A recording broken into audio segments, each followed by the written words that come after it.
tahun. Transaksinya hampir 7,6 triliun.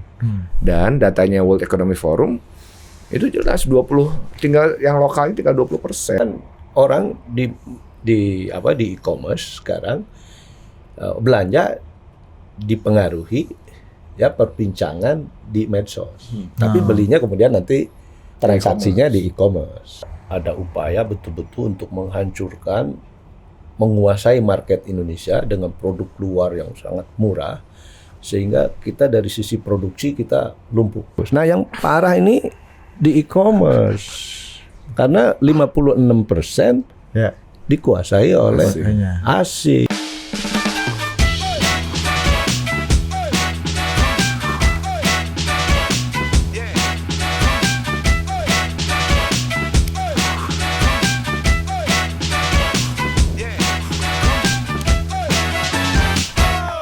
Oke, kepemimpinan itu digerakkan bukan oleh ilmu pengetahuan dan juga teknologi, apalagi infrastruktur dan lain-lain. Ya, dan juga bukan dengan uang. Ya, tapi oleh hikmah dan kebijaksanaan. Ya.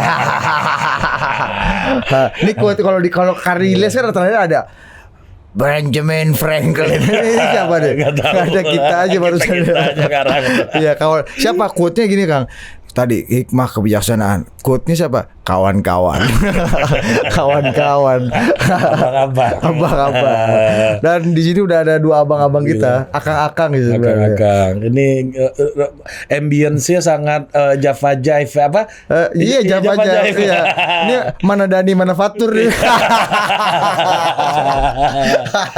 Enggak, kelompok suara Parahyangan. Ya, gadis malam. Iya, enggak Bos, ada KSP lu tahu kan? Tahu. Akhirnya Kang Teten saking penggemar KSP, kelompok suara Parahyangan ini, orang Bandung ini kan, sampai akhirnya dia menjadi menteri itu pertama kepala KSP ini, Bos. Kepala staf presiden. Ya saking itu obses dari dulu tuh. Ya gimana Kata Kang? orang gua nggak berubah. Kenapa tuh? Dulu di istana KSP, sebenarnya juga KSP.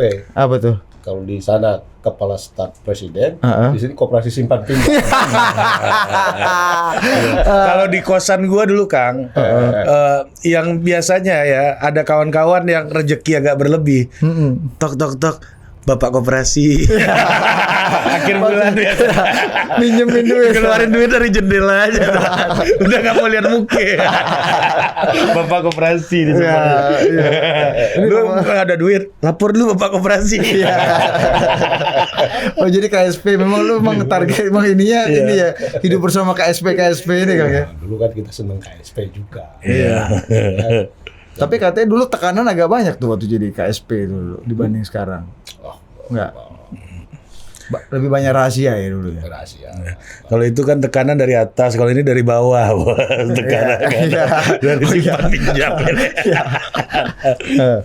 Gua kirim dikit. Nah, jadi gua itu dengar cerita Kang Teten ini banyak dulu dari salah satu orang yang mengajak gue ngurusin politik lah, Dit. Itu Pak Bupati Batang Yoyo Ryo Sudibyo. Iya. Penerima Bung Hatta Anti Corruption Award tahun 2015. Ya. Itu setelah gua bantu. Oh. Lu 2015 udah jadi KSP kan?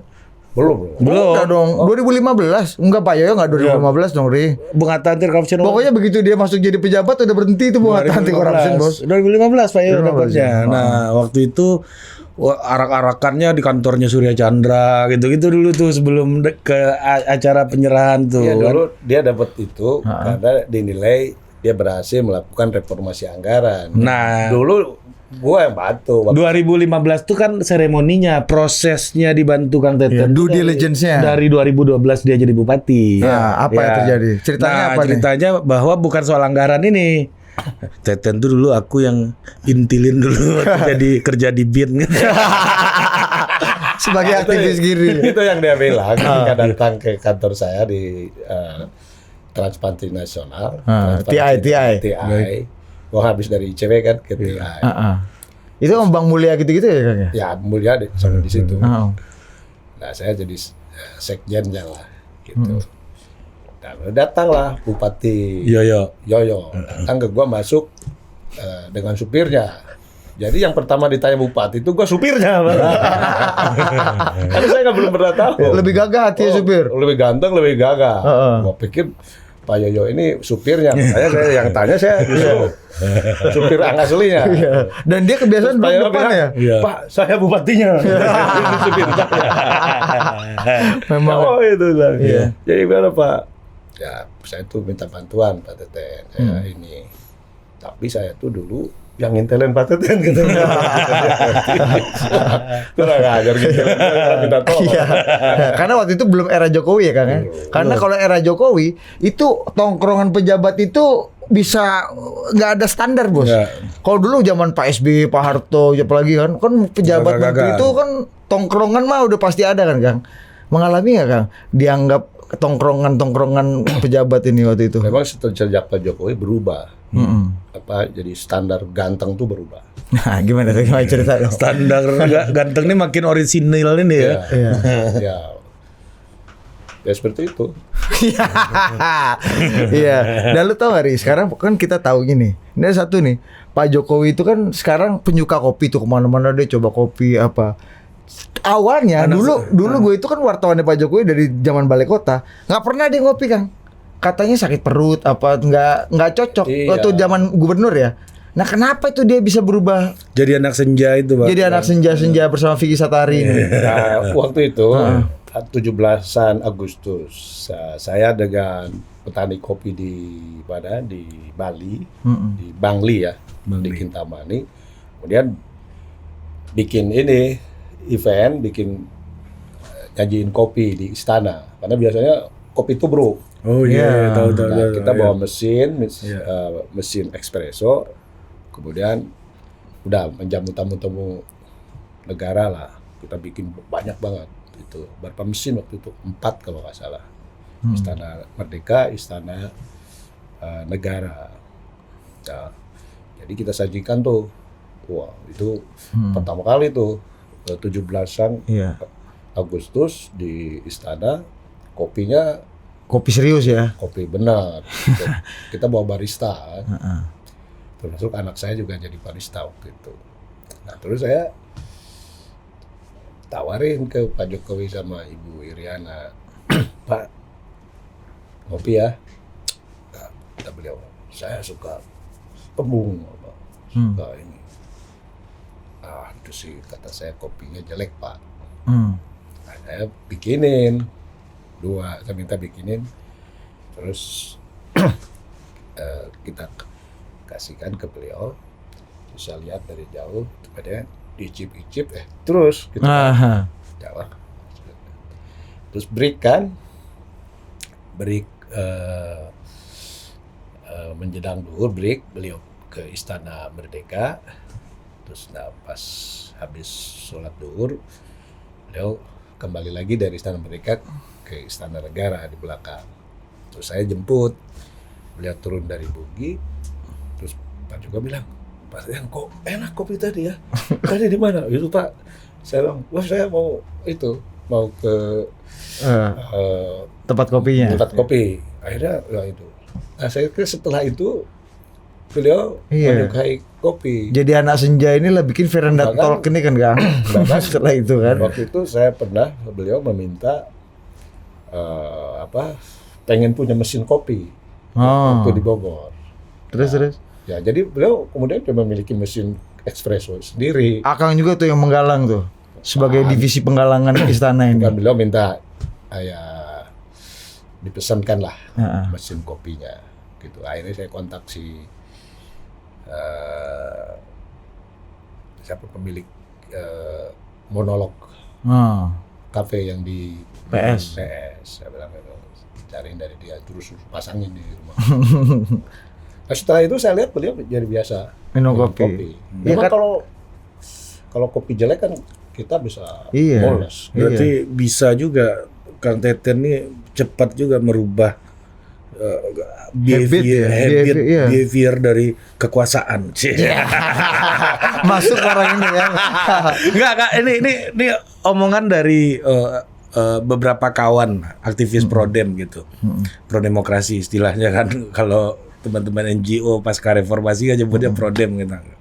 Dan di sini kemarin tuh ada Rocky pernah Mamuni Bang Budi Ari yang juga Sama-sama inilah ya. aktivis pro demokrasi Iya. lah ya. Kalau nggak mau dibilang anak kiri ya. Ya, tapi ada salah satunya Rocky bilang gini, ya Muni Teten tuh kan kita yang kirim ke sana katanya. Ya, biasa lagu-laguan Rocky nih kan. Lagu-lagu kan. Lagu-lagu. Untuk menjaga alur berpikir dari kekuasaan. Iya. Kata Rocky pernah bilang gini, Teten itu satu di antara kami yang ada di sana. Gitu. Udah, Iya kan? udah Nah, gitu. itu kawan-kawan lama. Iya, jadi Nah, emang gimana tipu-tipu udah tahu. Ya. harapan dari masyarakat sipil ini Kang dalam Iya. aktor-aktor prodem nih masuk istana ini udah Iya. di sekitar Mantap nih. kekuasaan nih. Iya. Nih, Udah sampai mana perjalanannya? Iya. Apa kita masih relevan nggak untuk ngomong aktor pro demokrasi ini? iya, ini belum jatahnya Vicky Satari untuk TikTok-TikTokan ya. Ini Sabar nanti dulu kawan. Nanti kita carikan bridgingnya. Enggak, lu masuk juga. Kita tahu bridgingnya nanti. Iya, Tenang aja. Kita jago buat situ. Karena guru kami Prabu Revolusi. Iya. Rabu itu wisdom. Wisdom, revolusi itu adalah adalah semangat anak-anak muda. Jadi negara yang besar hanya bisa dibangun oleh semangat dan kebijaksanaan. Iya. Prabu Revolusi. Ya, cocok lah buat kampanye itu ya kan. Di bawah dia daripada dia masuk azan mendingan pakai itu kan Kang. Masuk Ya, kan. coba, Kang. Lu yang ada di sini jangan harap aman lah Iya. pokoknya. Kena semua udah. Gimana Iya. Kang? Gimana Kang? Ya kan sebenarnya kita masuk sudah demokratisasi. Jadi sebenarnya agendanya bukan lagi bicara demokrasi, tapi deepening demokrasi. Bagaimana demokrasi itu bisa membawa kesejahteraan bagi masyarakat kan gitu. Jadi kita bukan lagi bicara lagi pada level kebebasan berbicara, kebebasan berpendapat, kebebasan berorganisasi. Ya gitu. Jadi kalau masih bicara seperti itu ya itu masih zaman Orde Baru. Tapi masih banyak orang masih berpikir seperti sekarang itu bahwa misalnya ada tudingan pemerintahan Jokowi itu otoriter gitu. Saya kadang-kadang ketawa. Gimana mau otoriter? Ya, partai politiknya pun nggak ada yang lebih dari 20%. Partainya banyak, ya kan? Gitu. Pemerintahan ganti setiap 2 kali, gitu. Di cabang kekuasaan di pemerintah juga banyak, gitu. Ya bahwa ada sekarang misalnya yang ditangkap oleh polisi karena melakukan hater lah, ya itu sih itu kriminal aja, jadi bukan soal kebebasan berpendapat dilawan, ya kan? Ya si Rocky sendiri misalnya, ya kan, udah nggak ada sopan santunnya dia ngomong ke presiden misalnya, kan nggak ditangkap. Ya saya kira menurut saya itu kita harus sudah lewatin lah. Sekarang deepening demokrasi Ya, ya. deepening demokrasi itu artinya bagaimana ya kalau menurut saya demokrasi itu bisa dimanfaatkan oleh kita untuk betul-betul demokrasi itu bisa melahirkan kesejahteraan bagi masyarakat. Nah, representasi yang bermakna kan dipending demokrasi itu salah satu konsepnya Iya. meaningful representation. Makanya itu kan sebenarnya demokrasi itu kan kuncinya di akses keterbukaan dan kebebasan. Nah, kalau udah kebebasan, keterbukaan, kadang-kadang juga ada juga yang terpinggirkan. Ya, tapi kan ya itu salah satu kritiknya juga banyak kebebasan masyarakat sipil yang terbelenggu gitu misalnya. Pemolisian kritik gitu misalnya. Dan itu dilakukan oleh subpartikulir kekuasaan gitu. Orang-orang yang mengatasnamakan kekuasaan gitu. Padahal bukan kekuasaan. Bukan kekuasaan belum tentu Iya, gitu. nih. Bukan, itu Iya. bisa saja itu misalnya inisiatif aparat, Iya. gitu kan. Bahkan bukan aparat juga tuh Kang. Sub kekuasaan partikuler. Iya. Ini kan di dalam pemerintahan demokrasi juga kan banyak cabang kekuasaannya juga. Gitu. Tidak semua berarti itu misalnya di bawah komando presiden ya atau satu institusi yang punya otoritas mengontrol rakyat. Ya. Udah nggak ada lagi seperti itu. Di era sekarang, di era medsos gimana bisa ngontrol kebebasan pers misalnya. Dulu bisa, ya kan? Ketika tidak ada media sosial, pemerintah Orde Baru bisa ngontrol media. kebebasan itu bisa. Sekarang udah nggak bisa. Jadi kalau menurut saya ya, buat gua sih sekarang cengeng lah. Kita kan dulu zaman otoritarian ya, udah biasa lah. Luka-luka bekas masih banyak Oh, ya. kalau gua pinter aktivisnya. Gua Lagian gimana bos mengambil alih juru ketik Intel ini ya kurang. Yo, kan ada kala kalau ditahan tuh gagal, maksudnya bodoh. Ya. Kita harus sedih ya. Bedanya gimana? Apa yang agak bodoh yang kemudian banyak luka-luka sama yang bisa lolos dari kebodohan luka-luka ini? Udah luka nggak ada BPJS pula kan? Mana kan? Ya kan kayak Messi kan, Messi kan nggak pernah cedera kan? Ya karena dia mau di-tackle orang segala macam, pinter menghindarnya. Jadi ya kalau menurut saya sih ya memang heroik juga sih kalau ditahan zaman itu. Kalau sekarang mah Tapi kalau menurut saya ya kalau bisa jangan ketangkep. jadi Rocky itu masih oke aja sampai sekarang kan? Kalau si oke ya memang dia Iya. jago lah. Kawan. Messi ya. Rocky. Kang, Bridging, belum? ini juga pertanyaan saya nih soal Kang Teten juga. Gimana sih ketika itu ada istilah dulu go politics ya, kalau kita dengar kan salah satu narasi penting setelah reformasi 98 adalah aktivisme yang antipati dengan politik, masuk ke kekuatan politik, masuk ke partai politik, mereka antipati dan kemudian di kalangan think tank NGO itu banyak berbicara soal go politik salah satunya. Nah sebenarnya memang kalau menurut saya ya kesalahan terbesar dari gerakan sosial ketika 98 ya itu tidak bertransformasi ke politik, ya, sehingga akhirnya demokratisasi yang dibangun, yang lahir sejak reformasi itu kemudian ya diisi oleh politisi-politisi lama yang berganti baju. Padahal sama aja gitu. Rebranding aja kan ya? Branding aja ya. Sekarang banyak partai misalnya kan sebagian besar kan sebenarnya asalnya dari Golkar juga gitu loh. Nah sementara teman-teman aktivis gerakan sosial itu kemudian tidak bertransformasi ya ke politik. Nah sehingga kemudian lama-lama ya kehilangan akses dalam sistem demokrasi. Nah, padahal situasi udah berubah. Nah, sehingga kelihatan bahwa kemudian makin hari civil society kan makin kecil. Iya. Makin kecil. Itu. Nah, padahal saya merasakan ketika masuk di dalam pemerintahan ya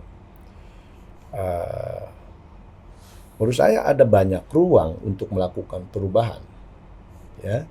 Sehingga engagement dengan aktivis ya, gerakan-gerakan perubahan sosial dengan pemerintah itu masih dimungkinkan. Ya ada kebijakan-kebijakan yang bisa dikawal, gitu kan, di tingkat kementerian atau di level apa itu sebenarnya bisa. Nah, justru menurut saya jadi reorientasi gerakan waktu itu ketika dari otoritarian ketika ke demokrasi itu nggak terjadi. Ya bahkan disorientasi. Sehingga sampai sekarang saya melihat masih ada tudingan-tudingan seperti wah ini mengarah pemerintahan otoritarian dan lain sebagainya. Padahal prasyaratnya nggak ada. Nggak ada, nggak mungkin ada kembali ke otoritarian lagi kita. Sulit nggak sih berbicara kepada orang kayak Pak Jokowi yang nggak punya background aktivism itu soal konsep-konsep demokrasi, kebebasan sipil, human rights, transparansi dan hal yang dulu di dunia aktivism Kang Teten jalani, ada nggak pengalaman? LK3 aktivis pro demokrasi lah. Ini kan pasti vocabulary-nya beda kan? Ya mungkin dibayangkan seperti itu, tapi kan sebenarnya seperti saya ya sebagai aktivis kan sebenarnya perubahan sosial ya orientasinya kan ke perubahan sosial. Dulu kita nggak pernah berpikir punya menduduki jabatan-jabatan politik atau kekuasaan ekonomi kan. Kita orientasinya dulu sebagai aktivis itu sebagai perubahan sosial, perubahan masyarakat. Nah, orang seperti Pak Jokowi itu kan karirnya ketika menjadi wali kota itu kan sebenarnya saat itu perubahan gerakan tuh sudah kelihatan berubah. Ya. Misalnya dari gerakan yang misalnya kebebasan atau apa hak-hak politik gitu Ya. ya. Hak-hak civil rights yang basic ya Kang ya, kebebasan bicara, berorganisasi, Ya. macam-macam ya. Demonstrasi gitu-gitu kan. Itu lebih ke ekosok, ke Ekonomi. citizen right. Jadi Ya. sejak 98 sebenarnya sudah mulai ada gerakan yang baru, Ya. misalnya bagaimana akses kepada anggaran. Iya. Jadi reformasi anggaran supaya lebih punya akses ke Iya. pendidikan, kesehatan, lalu Problemnya udah beda.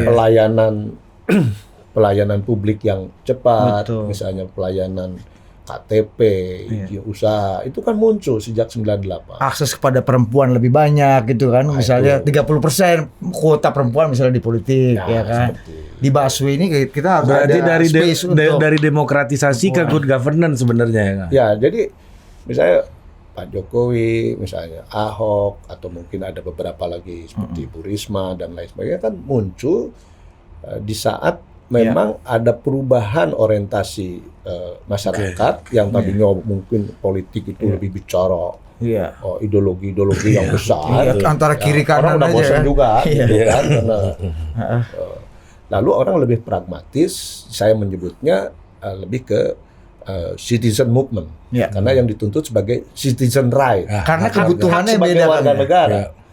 Karena itu sekarang pemerintah lokal, ya pemerintah daerah waktu itu menjadi sasaran dari citizen right itu, sehingga orang-orang di mana-mana juga mengawasi anggarannya, ya resources daerahnya untuk kepentingan yang lebih konkret, kesehatan, pendidikan. Makanya kayak Pak Ahok menang. Log frame-nya udah beda. Berbeda. Itu karena Dengan zaman governance-nya saya ya, betul. waktu masih gerakan demokratisasi di zaman Ya, aktor otoritarian. prodem ini Iya. berubah ya Kang ya, Iya, bertransformasi. Iya, betul. Masalah itu Anggaran, karena itu waktu misalnya governance.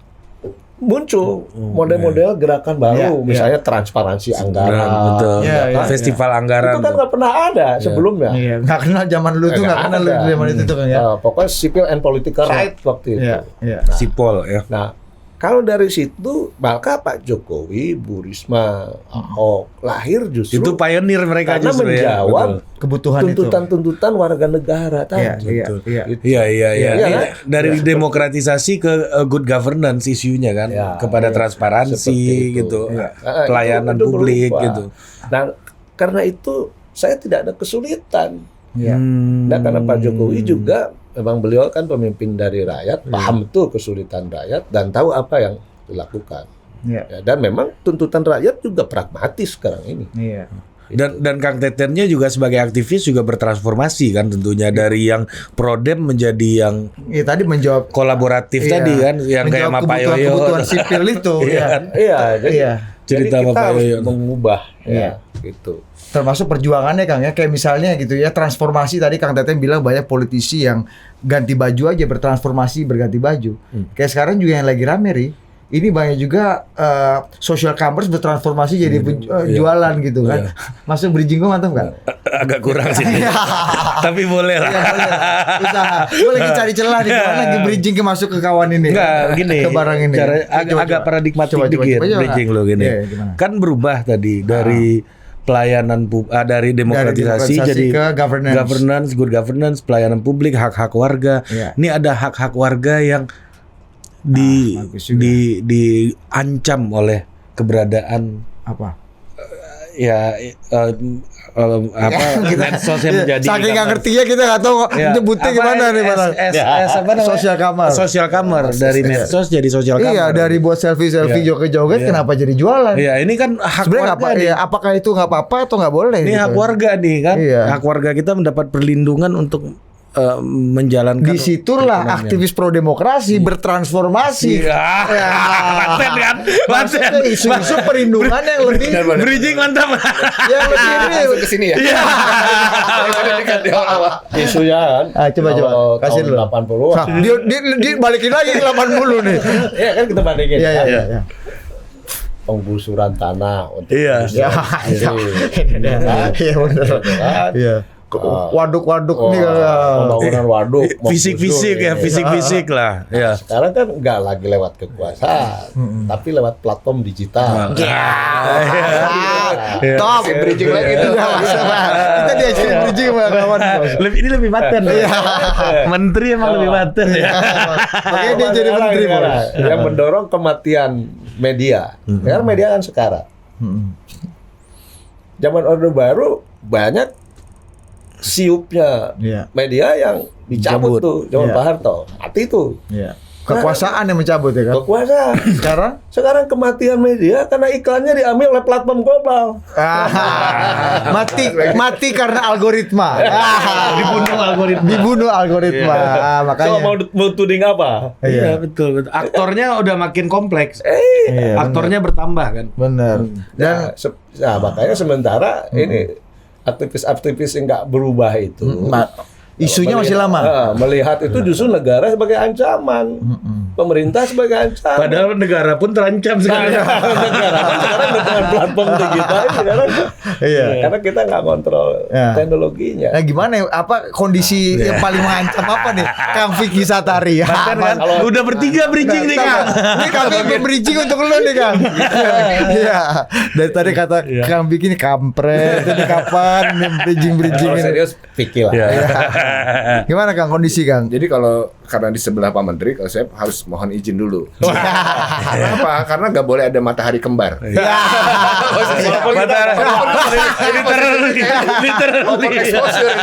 Ya kita salah duduk. Nih lampu coba nanti sesuaikan dari kalian ini ya. Kasih fit night aja, fit night. Gimana Kang kondisinya Kang? Emang algoritma yang banyak membunuh sekarang. Sebenarnya gini, kalau dari Pak Menteri selalu bilang, ada 3 instruksi dari Presiden kan gitu ya. Proteksi UMKM dulu, proteksi platform, dan proteksi konsumen. Yang paling kelihatan sebetulnya yang paling mudah, itu ada temuan yang sangat mudah. Jadi kalau misalnya diributkan, ini aneh juga. Kalau ada yang kritik-kritik bilang, wah ini kan social commerce ini untuk kreativitas, pedagang, UMKM juga, dan segala macam. Inovasi. Tapi lebih gampang berjualan. Dibuka aja dulu platformnya, dicek dulu berapa harga nih barang-barang yang dijual di sana, kan gitu. Gimana parfum dijual 100 perak?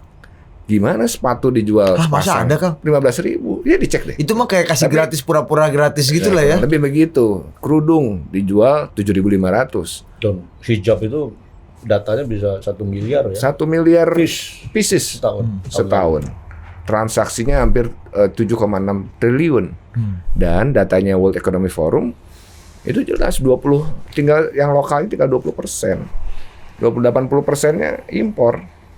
Jadi kalau misalnya dibilang ini social commerce ini kemudian kita diskusikan atas nama kreativitas, kemudian seolah-olah ini kita menolak kaitannya inovasi, itu kan tragis gitu ya, sedih. Loh gimana? Siapa yang bisa bertahan? Ini kan bahasanya kan predatory pricing. Jadi sebetulnya bermuaranya di situ, predatory pricing. Kenapa terjadi predatory pricing? Karena ada unequal playing field. Barang-barang itu murah karena tidak diregulasi, tidak sesuai dengan persyaratan-persyaratan yang berlaku. Pak Menteri dari zaman pandemi itu advokasi pihak aparat hukum untuk ngejagain UKM jualan yang nggak punya BPOM. PIRT ditangkap-tangkapin karena nggak punya izin. Karena ketika ada PSBB, PPKM, akhirnya kan nggak bisa jualan langsung, online, diedarin lah bikin ini. Itu kan ditangkap. Ternyata setelah jadi menteri masih advokasi ya Kang. Masih. Gak berubah Mas. Advokasi 4.0 dia. Nature-nya itu. Iya, emang lu kayaknya ditanggung gitu deh kan.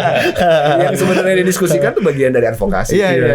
Jadi predatory pricing, nah unequal playing field, kemudian bicara terkait dengan socio-commerce-nya. Sebenarnya kan ini ada isu penggunaan data eksesif. Apa tuh? Ketika- Coba bahasa lu agak coba dong, ini Tolong. bahasa buruh ini kan. Bahasa manusianya ya. Jadi Pak. dari penelitian Digimind waktu itu juga pernah diterima Pak Menteri bahwa transaksi di e-commerce itu di feeding dari percakapan di media sosial.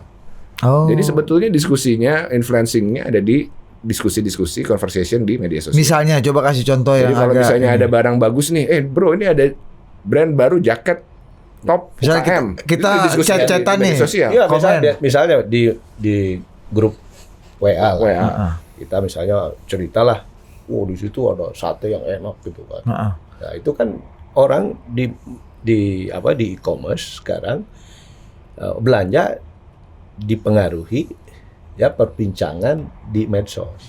Tapi belinya kemudian nanti transaksinya di e-commerce. Oke. Nah, bayangkan kalau sekarang media sosial sekaligus terintegrasi dengan Iya.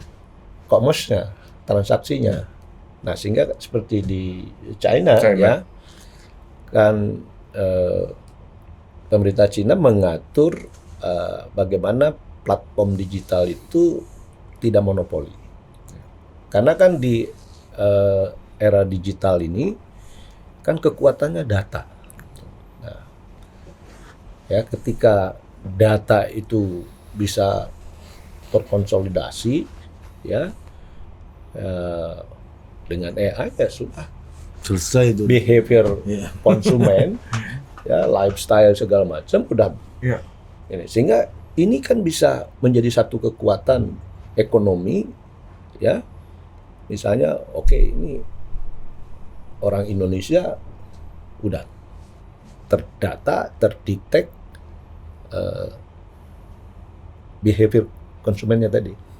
Ya udah, platform bisa membanjiri commerce-nya dengan produk yang consumer good yang memang sesuai Kang, dengan itu. iya, ini itu kan iya.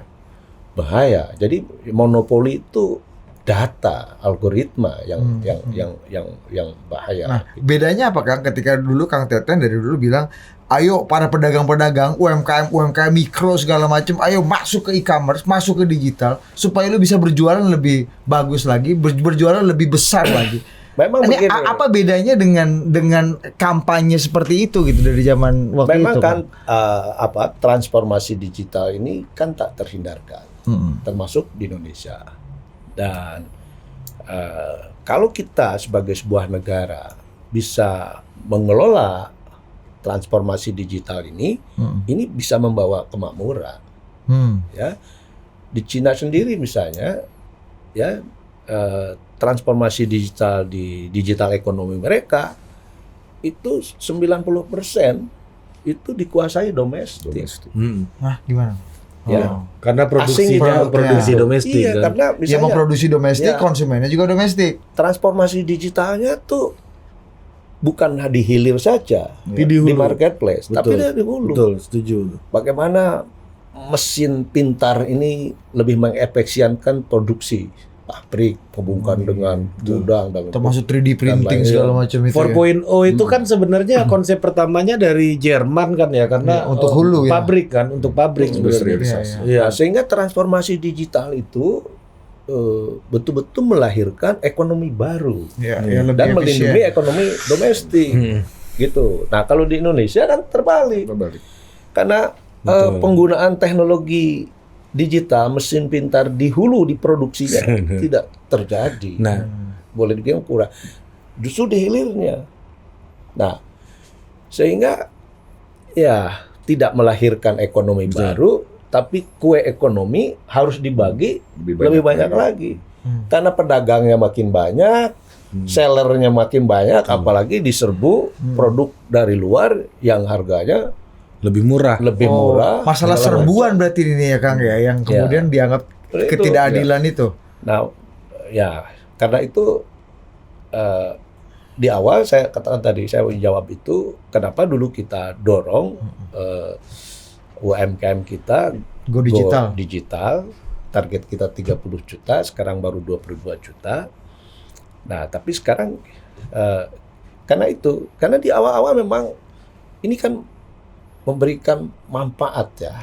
Kalau misalnya UMKM di pelosok manapun, ya itu bisa jualan di marketplace online gitu ya, tanpa harus dia punya toko dan lain sebagainya. Itu kan bagus. Termasuk yang di Tanah Abang punya toko pula, Nah, jualan online pula. Itu Tanah Abang lagi rame nih beberapa hari ini Pak Menteri karena sepi terus. Dia punya toko kios di sana. Kebetulan saya di perspektif pelaku nih dalam hal Tanah Abang yang sepi dan rame banget di medsos beberapa hari ini kan.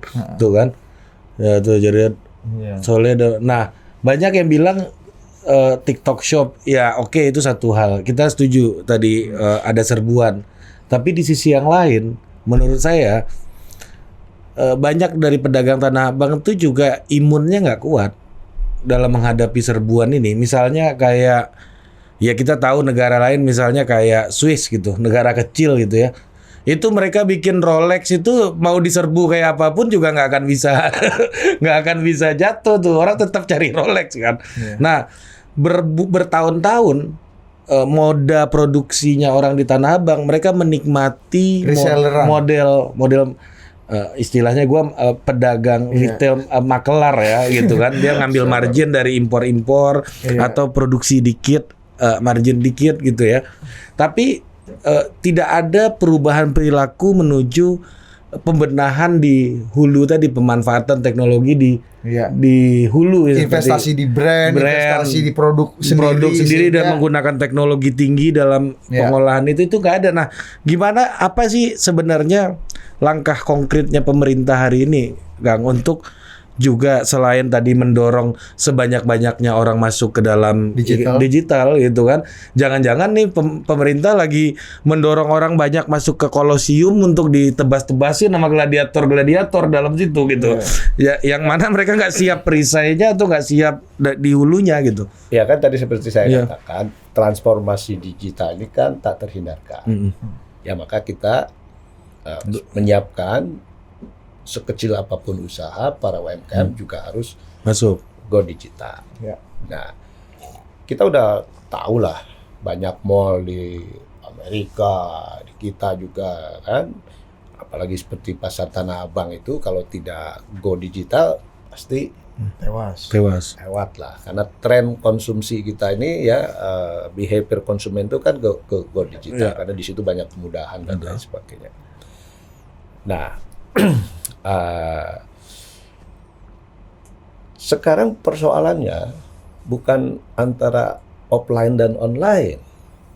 Orang yang jualan di online pun sekarang nggak bisa bersaing dengan produk-produk yang diserang dari luar, terutama yang dari China. Jadi kita udah go digital, tapi di situ pun kita masih tewas. Iya kan, kita kalau tadi kan Tanah Abang collab ya sekarat karena nggak kuat ngelawan online, sehingga di medsos diledek karena itu ya salah, harusnya online. Enggak, kita udah panggil seller-seller di platform global ini, saya usah menyebut ya namanya itu. Itu mereka justru kalau jual produk mereka nggak bisa bersaing. Nggak bisa bersaing. Dan 75% datanya kan yang seller yang di e-commerce ini adalah menjual produk luar. Iya, reseller. Produk luar. Jadi sekarang kita bandingannya jangan yang online dengan yang offline. Nggak, ini kan masalahnya ada di produknya sendiri kan, Kang, sebenarnya. Ya, karena itu bukan masalah online atau offline gitu. Iya. Produk sama, harga beda. Iya. Masalahnya ada di produk kan ini. Sama-sama ini yang sedang kita pelajari. Ya. Temuannya. Temuan sementara. baru dipelajari. Ini kan kita lihat aja misalnya negara-negara kayak Italia gitu bikin Ferrari mau impor dari Cina kayak apapun juga nggak akan bisa goyang nih Ferrari. Tapi kan gitu. produk-produk sebenarnya- artisan kita kan juga nggak akan goyang kan Kang dengan yang custom made, yang tailor made, Tapi yang akhirnya si konsumen juga akhirnya akan terbiasa juga itu kan. Karena barangnya murah sekali dan Oh. pilihannya banyak sekali, bahkan behaviornya yang sebelum ganti. karena dia bisa mengarahkan. Jadi ada penelitian 8 kali lebih besar potensi orang belanja di social commerce daripada di platform lain. Kenapa? Karena di percakapan di platform lainnya itu bisa ditangkap Betul. insight-nya. Kita buka platform tersebut udah muncul tuh barang dengan harga udah yang tahu murah. apa yang ada di Iya. otak kita. Iya, kadang kita ngobrol aja muncul bos. Iya benar benar. Iya. Itu yang sebenarnya ini Emang betul aturannya nggak mengarahkan. boleh Kang ya sekarang? Kalau sekarang masih mau diatur kan, sebenarnya di revisi Permendak 50 2020 yang sebetulnya sudah didiskusikan tahun lalu, ini sebentar lagi insya Allah diundangkan, sebetulnya udah masuk pengaturan terkait dengan social commerce. Setelah korban cukup banyak. Ya sebenarnya bukan hanya Indonesia ya. Hampir semua negara sebenarnya kewalahan dengan platform-platform digital ini ya. Karena sebenarnya terlambat mengaturnya. Terlambat sadar. Ya, Indonesia pun Regulasi kan memang selalu gitu ya. Indonesia pun juga misalnya harus diakui lah secara jujur belum ada strategi ya bagaimana transformasi digital ini bisa memberikan kemakmuran untuk ekonomi dalam negeri, Deepening ekonomi tadi, domestik, deepening tadi. ya, seperti itu. Belum ada satu kelembagaan yang bisa mengkoordinasi ini. Padahal di ekonomi digital ini kan multi aspek, multi sektor yang memang harus terkonsolidasi. Itu harus diketahui. Nah, karena itu kira-kira setelah COVID itu ya, Pak Jokowi memang sudah minta kepada kita para menteri untuk segera menyiapkan national policy digital economy. Nah, tapi memang karena tadi ini nggak jelas siapa yang harus bertanggung jawab begitu ya kan. Nah akhirnya ini nggak terjadi. Nah kemarin dampaknya udah sangat kelihatan ya para pelaku UMKM di dalam negeri terutama di sektor fashion, kosmetik, consumer good lah ya. Skincare juga kena kan? Ya, skincare. Padahal sebelumnya skincare kita itu Paling jagoan tuh. udah mulai brand-brand lokal tuh udah mulai. Ya, macam Wardah lah misalnya. Kita pakai tuh ya beberapa ya. Iya. Brand lokal tuh lagi hit-hitnya. Nah, kemudian masuklah nih barang-barang dari luar yang dijual dengan murah. Kita menyebutnya bukan dumping lagi tapi predatory prices. Ini nggak masuk akal. Udah invasi dia. Nggak masuk akal. Mereka barang kesini begitu murah, ya, padahal mereka harus bayar logistik dan segala macam. Nah ini Mereka bisa semurah itu tuh kenapa sih Kang? Produksi kan. Pasti kan ada kan lu kalau apalagi kalau impor ya itu kan pasti ada biaya A, biaya B, biaya ini, biaya itu termasuk soal logistik ya. Logikanya kan harusnya lebih mahal kan? Iya. Kenapa nih bisa Ya, itu- se-ekstrim itu? ya, Murahnya tadi 7.500. 1.000, ya, 2.000. sekarang ekonomi di Cina kan sedang mengalami penurunan, demand di mereka merah. Jadi ada overproduksi yang sekarang impornya ya memang akan membanjiri negara-negara seperti Indonesia, apalagi Indonesia termasuk pengguna Oke. media sosial yang paling besar, ya. Dan ya konsumen nggak bisa diharapkan idealismenya, pokoknya murah, ya kan? Gitu. Ya, mereka nggak memikirkan bagaimana banyak produk dalam negeri para produsen kita mati, gitu. Nggak ada idealisme itu, nggak mungkin kita mengharapkan. Itu. Cintailah produk-produk Indonesia ini agak sulit ya Kang ya. Dari Bangga dulu buatan juga. Indonesia. Nah, karena itu memang transformasi digital itu kan bisa membawa kemajuan, ya seperti di China, nah, tapi bisa juga membawa malapetaka, ya. Nah, karena itu maka pemerintah harus menavigasi ya perkembangan teknologi ini supaya disrupsinya bisa agak moderat. Gitu. Nah, ini yang kita perlu lakukan. Karena itu ya ini peran regulator, peran pemerintah.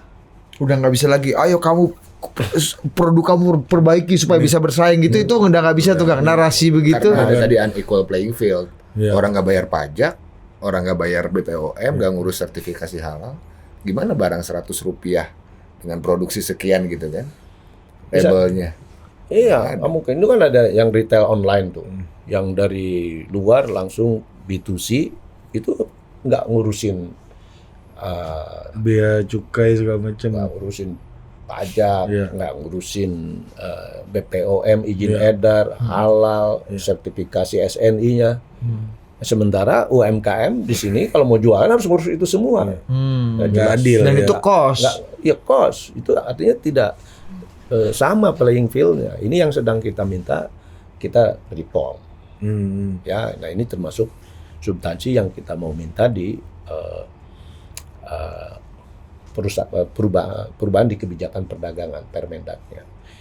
Nah, kalau saya kan Menteri Koperasi kan Di yang produk. ngurusin produksinya, Ya. ya gimana produksinya bagus, efisien, begitu kan, gitu. Tapi kalau ini urusan e-commerce, ya urusan platform digital, itu saya nggak punya kewenangan apa-apa. Ini urusan kebijakan investasi, ya. Kalau arus barang masuk, ya urusan di perdagangan, izin platform digital atau Menkominfo. social commerce itu di Menkominfo, gitu. Nah, tapi kan saya dihadapkan sekarang dengan satu realita, ini para pelaku UMKM udah menjerit. Di hilir udah banjir, Iya. hulu ini terus kirim air deras ya Kang ya. Iya kan?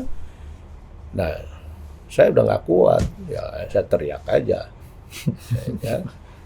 Tipis lagi pakai cara ini bos. Ya, tapi teriaknya beliau itu sebetulnya bukan hari ini. Jadi kalau misalnya dibilang ada Menteri Koperasi dan UKM ini alergi atau istilahnya kritis hanya ke satu platform, salah. Sebenarnya dari tahun lalu ada 2 platform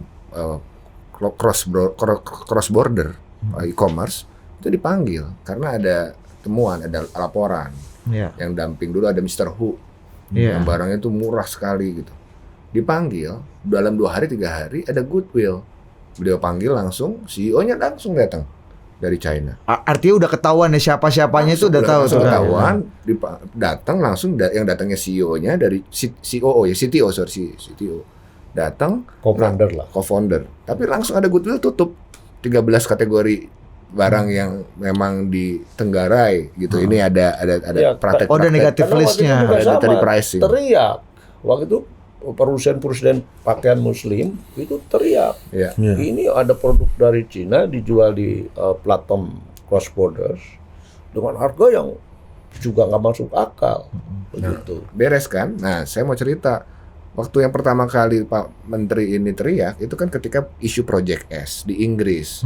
Ini tuh hampir end to end. Jadi ada satu platform yang dia punya media sosial, dia melakukan marketplace juga, jualan, transaksi perdagangan, tapi dia juga cross border. Bisa masuk barang dari luar maupun keluar. Yang keempat adalah dia punya retail online. Retail online itu punya white labeling produk di Inggris. Dan ini udah berlaku di 3-4 negara di dunia. Itu dalam satu platform. Dalam bukan? satu platform. Di Inggris itu udah faktanya, datanya ada. Itu udah publish datanya. Jadi di dalam Inggris dalam 2 tahun produk dari China ini bertambah 5 kali lipat melalui platform ini. Siapa yang produksi barangnya segala macam, datanya publish ada. Oke. Ada di Singapura. Ini tuh ada satu kongsian dari holdingnya gitu ya. Harganya rata-rata $2 gitu. Nah ini kan beliau mengingatkan Project S. Kemudian kita undang konfirmasi kan si platform ini. Seperti halnya yang tahun lalu nih. Apakah Tahun lalu akan kan melakukan di Indonesia apa apakah enggak? Gitu. tidak? Oh oke, tidak. Kita nggak cross border apa segala macam. Oke, tapi faktanya kan kita lihat predatory pricing, ada orang di platformnya ada, dibuka aja halaman 1 sampai 10 20 harganya predatory pricing. Ini kan yang jadi problem utama. Nah, kemudian kita mintakan goodwill-nya. Goodwill-nya apa? Karena ada data dari Indef, 80% produk di platform tersebut adalah temuan impor. Kita ingin konfirmasi kan? Sampai hari ini alhamdulillah 5 bulan kemudian data itu belum kita dapatkan. Ya jangan harap kita juga berhenti juga mengadvokasi kan bahasanya, apalagi menterinya kayak beliau kan gitu. Advokasi metodenya. Saya malah agak curiga ya. Ini kan saya bahaya, saya melihatnya itu ini working betul.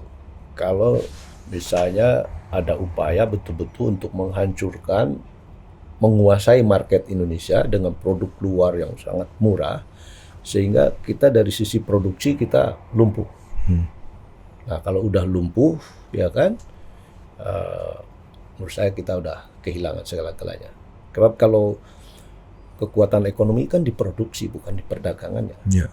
Nah, yang justru sekarang yang agak kritis ke kita itu justru ya para pedagang ini, para seller, ya, karena kalau saya tadi yang penjual di e-commerce itu ya lebih banyak kan Seller. Nah, kalau seller kan ya jual apa aja, gitu. Nah, yang saya lindungi itu justru para produsen ini, UMKM yang punya produk yang ini kalau tidak segera kita navigasi, kita atur, ya, ini pasti hancur, ya, hancur. Nah, itu. Jadi ini yang saya kira kita harus punya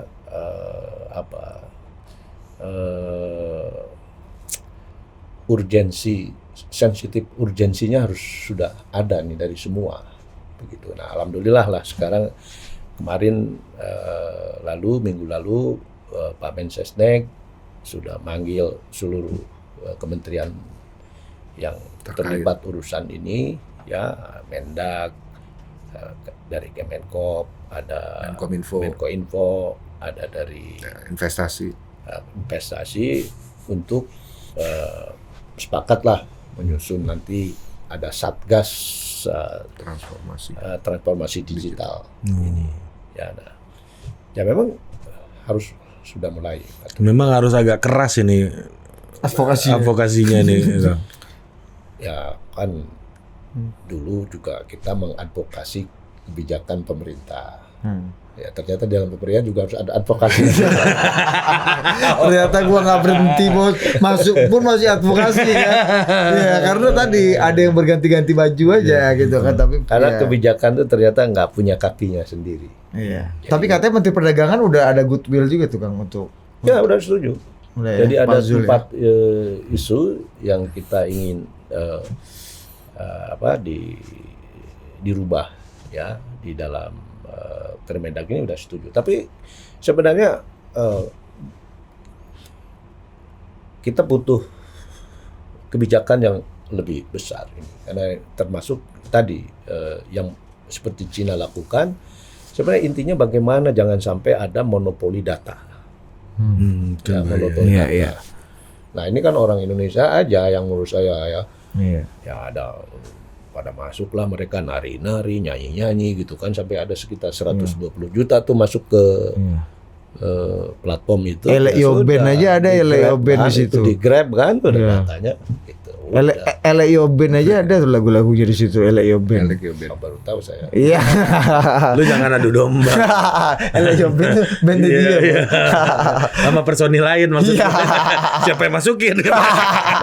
Menurut saya ya mestinya kita nggak boleh takut mengatur itu. Kan sebenarnya sekarang ada semacam rasa frustasi, hopeless atau apa. Nggak mungkin lah mengatur platform digital yang memang teknologinya canggih dan lain sebagainya gitu loh.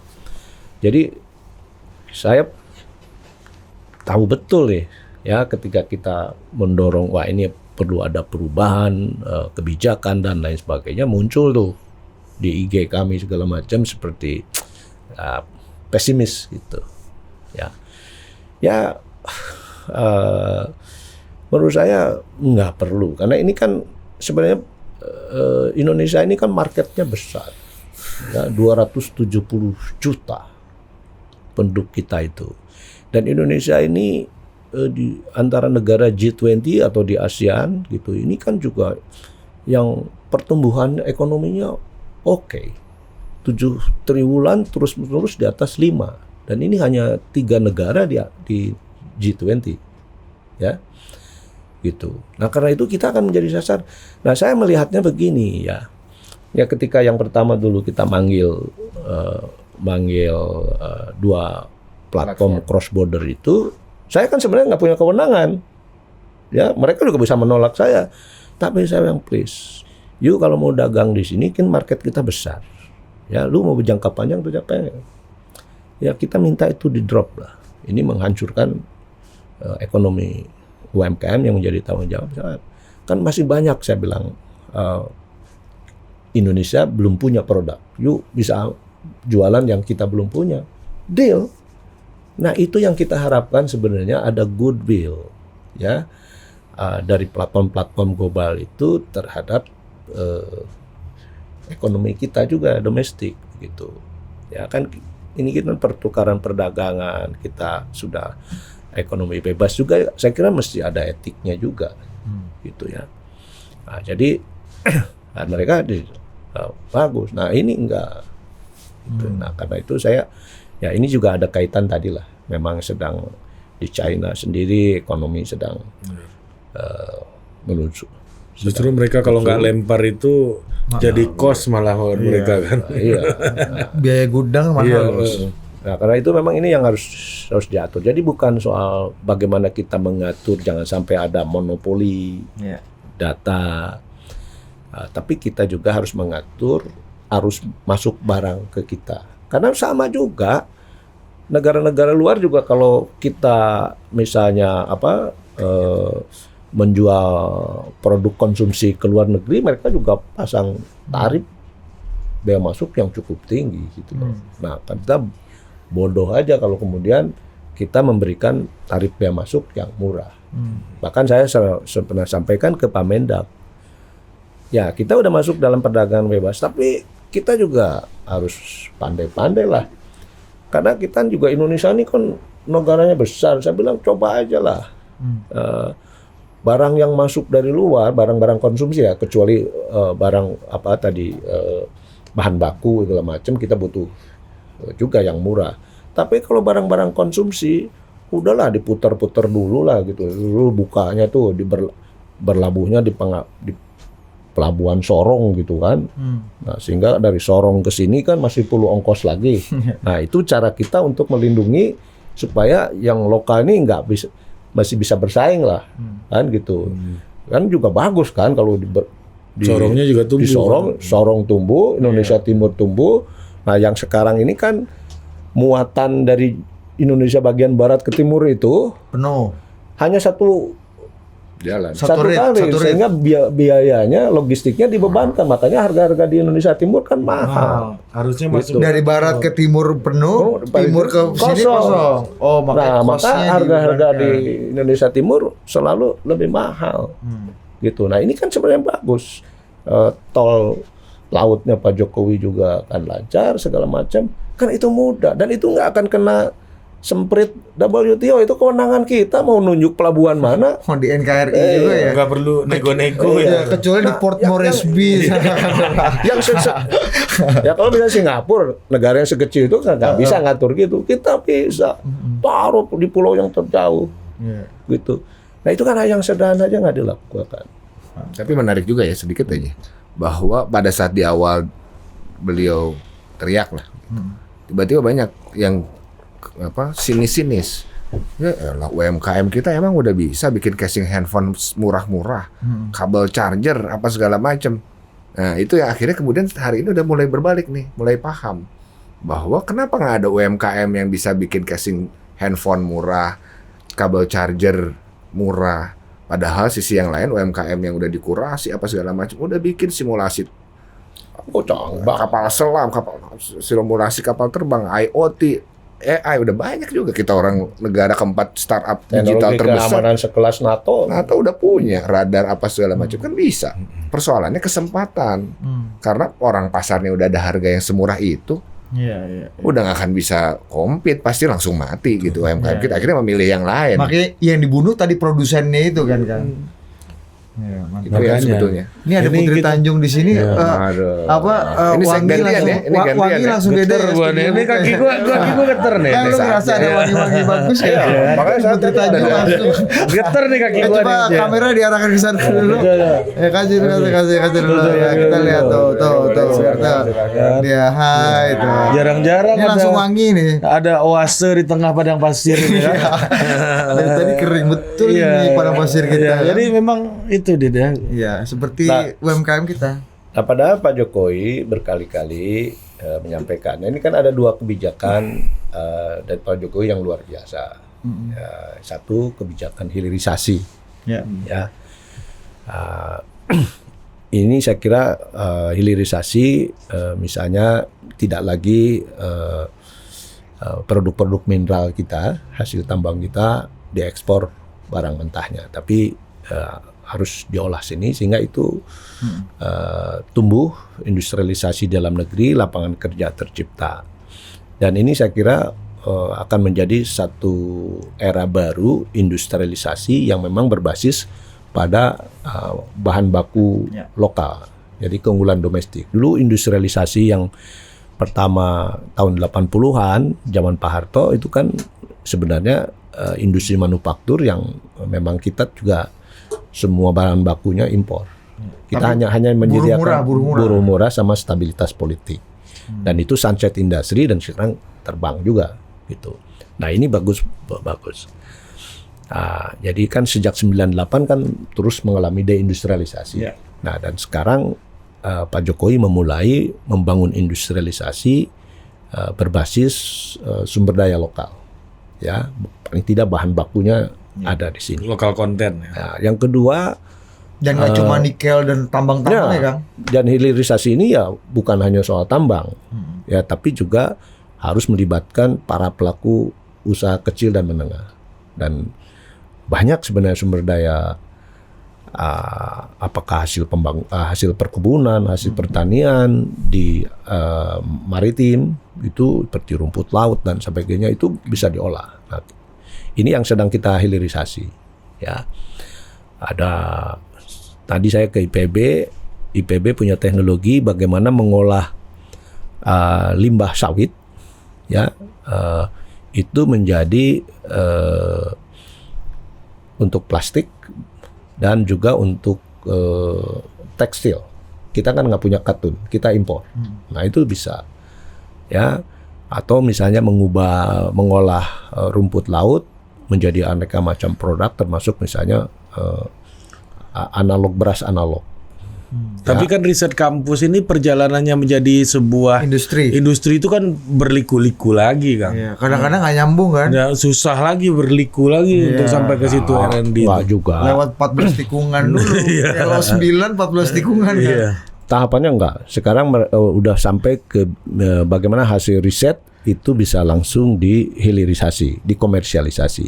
Ya, kami juga punya program untuk membangun factory sharing untuk program hilirisasi. Ya, kalau teknologi sekarang gampang lah. Nah, yang kedua kebijakan yang bagus dari Pak Jokowi itu adalah substitusi impor untuk pengadaan barang dan jasa pemerintah. Dan itu 40% harus membeli produk lokal. Nah, menurut saya 2 kebijakan ini mestinya memang itu menjadi pondasi kebijakan baru untuk betul-betul memperkuat industrialisasi di dalam negeri. Nah, tapi kan juga kita harus menjaga, ini kan industri baru tumbuh.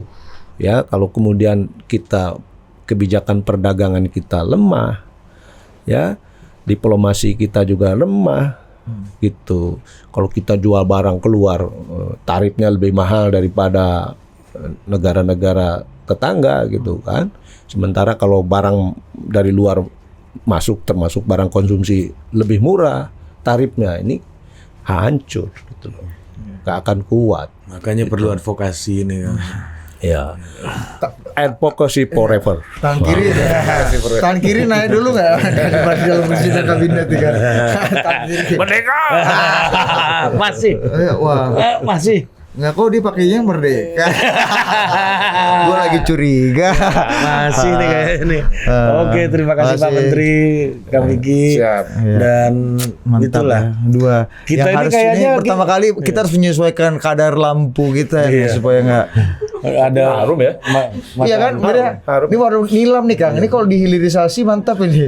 Dan ya kan? kita ini berdua nih Dit, ya, dari tadi ngomongin UMKM tuh kayak sesuatu yang jauh banget. Padahal kita juga menteri kita belum AGK nih, masih Mbak Teten nih Iya, menteri. jadi dua udah datang, menteri kita udah datang dua. Iya. Yang pertama Menparekraf Industri Kreatif, Iya. ya kan? Iya. Udah datang. UKM. Kedua Menteri Koperasi UKM. UKM. Jadi Iya. udah solid nih kita nih. Kementerian Ya, Perindustrian siap masuk gitu. siap naik kelas. Jadi industri. Iya kan kita Iya. bisa masuk ikut. Kita hilirisasi ikut bisa itu kan? bisa nggak kita Dir? Apa tuh? UMKM juara itu. UMKM juara banyak.